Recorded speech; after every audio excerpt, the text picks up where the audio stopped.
Une méditation tirée du livre Maranatha, le Seigneur vient d'Ellen White, 25 janvier, le faux réveil. Sache que dans les derniers jours, il y aura des temps difficiles, car les hommes seront égoïstes, amis de l'argent, fanfarons, hautains, blasphémateurs, rebelles à leurs parents, ingrats, irréligieux, ayant l'apparence de la piété, mais rognant ce qui en fait la force. Éloigne-toi de ces hommes-là. 2 Timothée 3, versets 1, 2 et 5.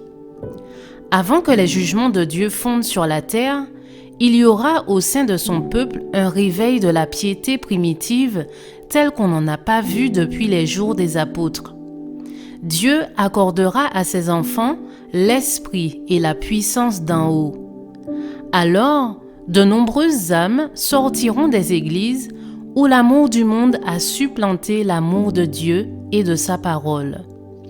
Beaucoup de pasteurs et de fidèles accepteront joyeusement les vérités que Dieu a fait proclamer en ce temps-ci pour préparer un peuple en vue de la seconde venue du Christ. Pour enrayer cette œuvre et avant que ne vienne ce temps, l'ennemi des âmes en suscite des contrefaçons, donnant l'impression que la bénédiction de Dieu est répandue sur les églises qu'il égare. De grands réveils sembleront se produire, et des multitudes attribueront au Seigneur des choses merveilleuses dues à un tout autre esprit. Déguisé sous le manteau de la religion, Satan tentera d'étendre son influence sur le monde chrétien.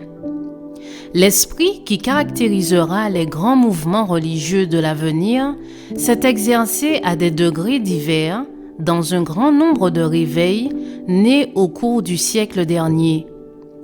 Ils font surtout appel aux sentiments et on y trouve un mélange de vrai et de faux propre à induire en erreur.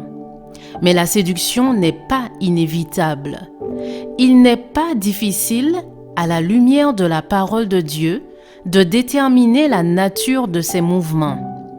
On peut être sûr que la bénédiction de Dieu n'est pas là où l'on néglige le témoignage des Écritures et où l'on se détourne des vérités qui exigent le renoncement et la séparation du monde.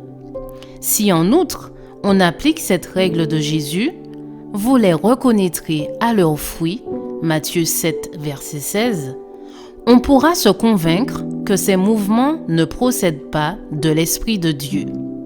Je vous souhaite une excellente journée, que Dieu vous bénisse.